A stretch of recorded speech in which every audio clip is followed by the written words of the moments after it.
Today on the podcast, we're going to be looking at whether it's a good idea to be looking for grants and to be looking for, let's say grants, looking for grants to boost your business. Now, this is the background.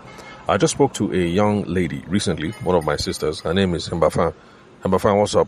Hope you don't mind me using your real name, but don't worry, I didn't use your surname, so nobody will know that is you. But yes, if you're listening to this episode was inspired by the conversation that we just had. So I had a conversation with Humbafan now, and Humbafan she has noticed that there's a problem with Nigerian youth. Nigerian youth, they don't pump good content into their mind, and it's true. Let's look at it now. TikTok, what are you guys watching? Instagram, what are you guys watching? On LinkedIn, what are people reading? They're just reading about other people flexing and building their sweetest life. So we're not putting things into our brains, into our eyeballs that will move us and lift us forward. So Homofan has this idea that if you're able to take positive books, good books, correct books, life-giving books and put them in the hands of young people, you'll be able to kill two birds with one stone. Number one, you make a good living. And then number two, you enrich somebody's life. So that's the idea that Homofan has. And so she's done it a couple of times. In fact, there's one deal that she entered into, and she ran into some basic that I've been talking about over here. When people say they want to do business with certain organizations, and I tell them that, look, these organizations sound big, but their payment terms, you won't like it. So like she supplied books to a Bible institute, but then their payment terms was net 30, and she didn't like it. But unfortunately, it's just one of those things.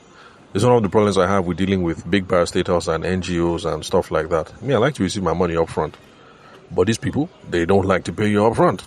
It's part of the contract. They're paying you net 30 after 30 days. Some people even say net 60, net 90 days. But my wife's attitude is, let's just treat it as savings. That shall go and do it. We'll take it as savings. When the money comes in, we'll now use it then. So I carry on, we move. But yeah, you look at some big businesses, their payment terms, you won't like it. There's somebody who I was talking with a long time ago who wanted to supply to H-Medics, and I had to tell her that, H-Medics, they have a big chain and it's good and all, but are you ready? They will not pay you ahead of time. They will tell you that we'll pay you after 1 month. Excuse me. And if in that 1 month, there are some chains that will say we'll only pay you unless the thing sells. So it's possible that you even drop your merchandise for some people, and after 30 days, they will tell you, come and carry everything. Nobody is buying. And you would have, would just feel like a waste of time. Anyway, so Humbafan ran into, some of those difficulties. And so she's now wondering, is the way forward to get a grant? Because remember, I said on the podcast that a grant is money that you receive, and the money is dash, not dash, them dash you. So whether it's governments or NGOs, there's people who are in the business of giving out grants. A grant, even though they dash you the money, the grant still has conditions attached. You have to meet certain rounds of, pre-qualification. So there are some grants, for instance, that support women-based businesses only. So people like me, we can't apply. And there are some people that are age-based. Maybe you're trying to support the youth. If you are in Nigeria, where youth is still 60 years old, that means I can apply. I'm not 60, by the way. But you know that the Minister for Youth, last I heard, was a 60-something-year-old man. So if it's like that, me too, I'm a youth. So you have to meet all those eligibility requirements. Then you have to meet monitoring requirements as well.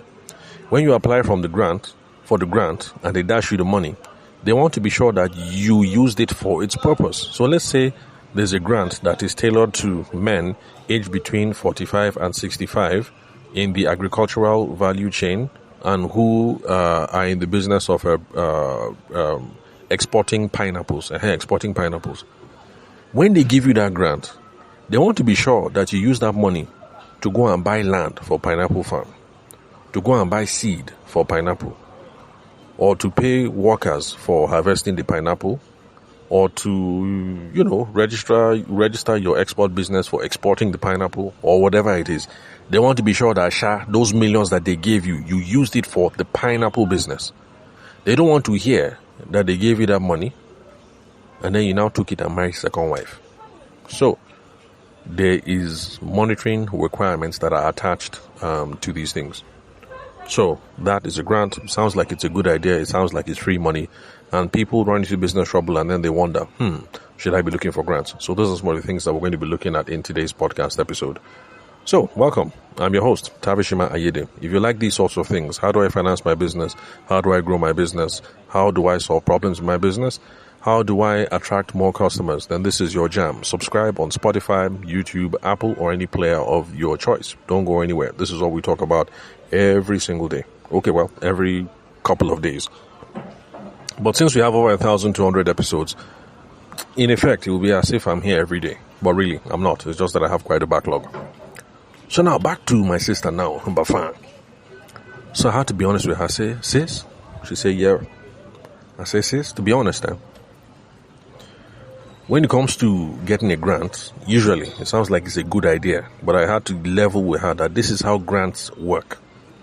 First of all, grant applications are a very formalized process. In fact, there are people who that is their business. You go and pay them to write the grant for you. It can be that complicated. Excuse me. So first of all, you're going to invest time to research the different grants that are out there.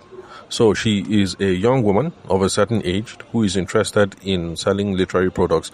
So she could be looking for a general business grant, or she could be looking at a grant that is tailored to all those things, women based in business or women in the literary sector or things like that. So she has to go and research those grants. When she finds those grants, you now have to write them out, number 1 to number 50. And then you now start applying from number 1 all the way down to the end. And I told her, those of us who schooled in Nigeria, you remember what it's like. This week you're handing in this paper. Next week you're handing in the next paper. Another week you're handing in another paper. It's been 3 months. You've just been submitting paper after assignment, after assignment, after paper, after thesis, after thesis. And I told her, some of us, we can't do business because we are trying to make money, or we are trying to do social impact, or we are trying to do whatever. If you go down this route, I promise you, after the first month, you'll feel like you're back in university again. You'll feel like you're back in OAU. You'll feel like you're back in Uni Jos. You'll feel like you're back in Uni Made, where it is paper after paper after paper after paper. Now, at least your professor will respond quickly and give you an F, and you know that, okay, I didn't do too well. Or you give you an A, and you know that you did okay. Or your professor will say, young lady, come and see me. And then you know that you're in trouble. But when it comes to grants, you submit it, they will take their time. They won't even send you email to acknowledge that thank you for your application. They will take their time. Most of them will take their time. After 1 week, how far? You don't know. After 1 month, how far? You don't know. After 6 months, how far did I get selected? You have absolutely no idea. And I told her, is this how you want to live your life? But I'll leave that up to you. I'm not going to discourage anybody to take a grant. But then I told her, realistically speaking, this is what I prefer when I'm talking with people who want to go down this route. Usually, when people are looking for grants, it's because there are some fundamental problems with the business that have not been cured first, and you're looking for a cash injection to grow the business or to overcome that problem. Now, in my own opinion, when you do that, you are just papering over the problem. The problem still exists. So I told him up front that, look, my sister, if you go and get a 10 million naira grant now, and that 10 million naira is enough for you to run things for 5 years, this is what will happen. At the end of 5 years, you and I will still be having this conversation, and that is because the fundamental problems in the business have not been cured. Thankfully, she understood me. But let me repeat it again for some of you.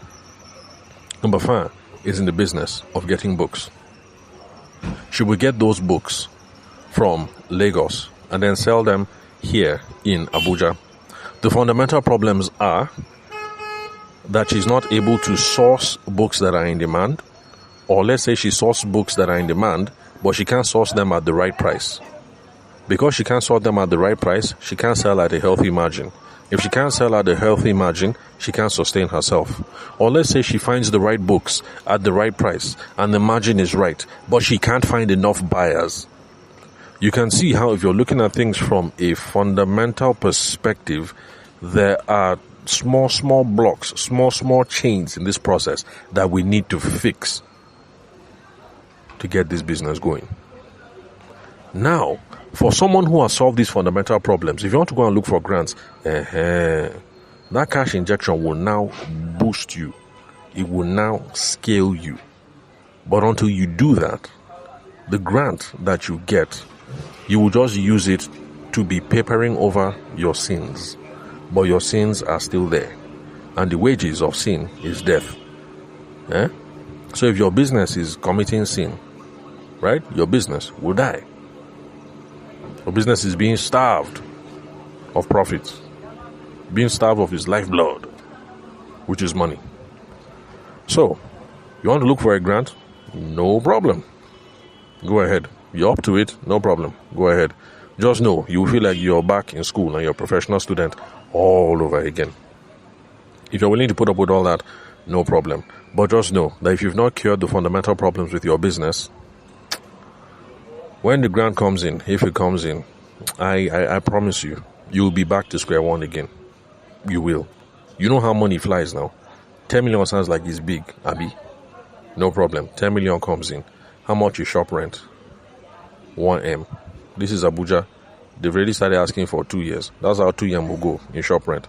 Then, you also need to merchandise it now. You need to make the place look nice. You call electrician to touch up the place. You call carpenter, put up some nice, shelves. You go and buy split AC. At least put one unit. Let the place be nice and chill. When customers come in, let them have a nice place to sit. Basically, all I'm just saying is, don't be surprised if you collect the check of 10M today, and then maybe in 2 months, 5M has disappeared just like that. You now be asking yourself, where did this money go? So realistically speaking, it is possible that you can collect 10M in grants today, and then in 2 years' time, you are back in square one. So, for those of you who have heard me talk about grants before, because I've spoken about grants before on this podcast as a means of raising finance, I've also spoken about it as a way of raising finance on my radio show, which is the Business Booster Show on Radio Maria. So if you've heard me before and you're encouraged, please, brother and sister, be encouraged. But just know that, please, we need to cure the problems in our business first. In my own opinion, use grants to boost you. Don't use grants to paper over the holes in your business. Because a boat with a hole in it still has a hole in it. The best thing to do actually is to stop, take that boat back to land, get a carpenter or a boat maker or a boat whatever, and fix that hole. That's the best thing to do. Best thing to do. So that's it, and that is all for today. Remember, if you love any of the stuff that you've heard and you would love to connect, call, send me a text message or WhatsApp me on 080-6466-2140. And that's it. I'll catch you guys some other times. Oh, apologies for the noise in the background. I'm out and about. I just finished the conversation with Mbafan. So let me just quickly record this one, because I think it was a good conversation. And also, to be honest, if I didn't make it now, I'll probably forget once I get to where I'm going. So that's it. I'll catch you guys some other time.